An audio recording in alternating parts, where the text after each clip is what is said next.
Imagine you're a jiu-jitsu black belt, and during your match, you verbally tap to a wrist lock, more specifically a mercy grip. Not only that, but then you decide to throw a body kick, which gets caught and then results in you getting dumped to the ground, where you then proceed to scream and cry about the entire situation. And to top everything off, you get DQ'd, all in a single match. Well, that's exactly what happened at the IBJJF Euros recently between these two black belts.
Now, normally I don't break down jiu-jitsu matches. Maybe I should, especially if we're starting to see more and more fights like this. This isn't the first time I've seen a fight recently on a jiu-jitsu competition of some sort, but they seem to be happening more often. People are just getting heated and they switch out of doing jiu-jitsu and they start striking, or even the coaches get involved, and all of a sudden you get like a big brawl on the mat. So maybe we'll start doing some more breakdowns. But nonetheless, we can still learn something from this, because believe it or not, this is a self-defense situation. If I was the black belt in this case and somebody was trying to kick me in a match, I probably would fight back. Obviously, the ref jumped in right away and separated the two of them. But if we're doing a match and something gets heated, or you verbally tap, like, yeah, if you tap, I'm going to respect the tap. I'll let go. But if you start coming at me with punches and kicks, and we're not supposed to be punching or kicking, I'm probably going to defend myself. Now, a couple things. First, we'll show you exactly what happened with the grip for those that are not familiar with what the mercy grip is, and we'll show you what I believe how grapplers should be trying to establish wrist control and just grips in general when it comes to grappling, where you can still maintain good control, you can set up plenty of shots, but more importantly, you don't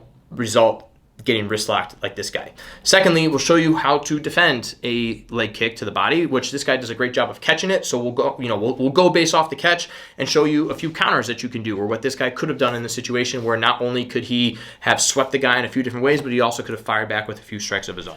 So if you couldn't see in the video, or if you just don't know, this is what the mercy grip is. It's essentially when we lock our fingers. It's a terrible grip for grappling as a whole, but what happens is the guy cranks the hand down and starts pressuring up on the wrist, which not only puts pressure on the fingers, puts pressure on the wrist as well. Essentially why this guy had a verbal tap. Yes, it is a verbal tap, which is why the black belt decides to let go. Now, if you are a grappler, again, this is not how I want to be fighting. If somehow you get your fingers interlocked like this, I want to get the hand cleared right away. If I'm going for proper grip control in general, I want to be controlling at the wrists or at the biceps. Now, ideally, if I can kind of do like a reverse grip, this is a little bit better, because I can clear these arms out a little bit more, and it also makes it a little bit more difficult for him to clear his hands, whereas here, we can easily kind of just fight that inner grip and we just keep doing circles. When I'm grabbing this way, it's a little bit harder for him to do that, and I can usually use this to kind of start setting things up a little bit easier. I can push and pull, I can set up arm drags from here, I can flare the arms out if I want to, and if he decides to kind of like shoot or reach or something, I can easily clear those arms out to the side. So that's just kind of like my preference, is going inverted.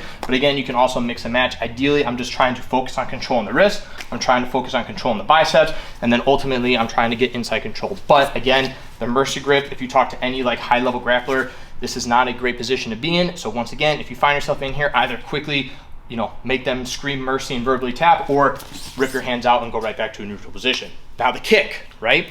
I'll show you a few counters, a few ways that I kind of like to counter if somebody's throwing a body kick to me. I'll show you some options that you have for sport-based situations, and then we'll talk about what to do in the street, right? But nonetheless, if someone's throwing a body kick, I don't typically want to catch it straight on. That's going to be the full force of the power. It's going to suck for me. Now, I can catch it as he's winding up and throwing the kick, and I can step into it. I'm still going to eat a good amount of the kick.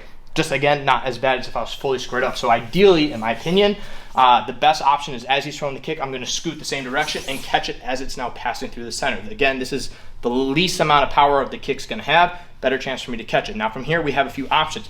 I can literally just start kind of pulling him back on this and really making him lose his balance. I can high pitch this leg a little bit. again, we can kind of just manipulate their balance and their posture. You can do exactly what he does in this video where he just passes the leg by again. Throw the kick one more time.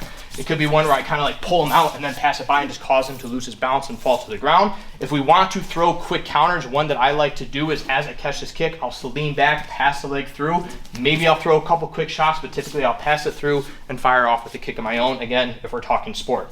If I want to take the person down to the ground from here, right? Typically I'll follow in with a few strikes to start kind of closing the distance a little bit. One option that I have is reaching and grabbing the back of the head, and now I'm going to take my outside leg. I'm essentially doing a low kick or a low sweep, but we're again taking them straight down to the ground, kick them out, break them down. Again, from here, I can either create the distance, I can pass, I can do ground and pound, again, just depending on what the circumstances are. Other options we have for the sweep is I scoot off to the side, I'm gonna immediately shoot through, sweep them straight down to the ground. Again, we can do ground and pound, I can pass the guard, do whatever we need to do. Again, depending on circumstances. Now for any street situation, someone decides to throw a body kick in the street. You obviously picked the wrong dude to fight with if they're throwing body kicks, but nonetheless, if I manage to catch it at this point, I'm either going to immediately just step back and just rip this leg and high pitch it, cause them to lose their balance, or if the situation really calls for it, I'm gonna just kick out that far leg, do a lot of damage as quickly as I possibly can. At the bare minimum, I'll pass it through and maybe fire off a kick of my own, or follow up with a few shots, again, just to do some damage and then create some space. So I'll leave you with this. I find it funny that whenever fights break out at jiu-jitsu tournaments, the guys are doing everything but jiu-jitsu. They start kicking, they start punching, they start going to ground and pound. Everyone always says jiu-jitsu is the best. You don't need to train anything else. If you're a black belt in jiu-jitsu, you can handle yourself just fine in any street fight. But again, whenever I see jiu-jitsu guys in fights, they're doing everything but jiu-jitsu. So I will leave you again with this, and I will emphasize this.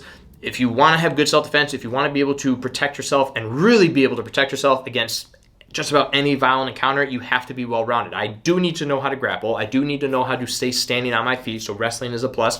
And ultimately, I need to be able to know how to strike. I don't have to be a super proficient striker, but I should know how to throw some kicks. I should know how to throw some punches, maybe some elbows, and I should know how to block strikes as well. So be a well-rounded fighter if you want to be able to truly protect yourself in a violent encounter of any sort.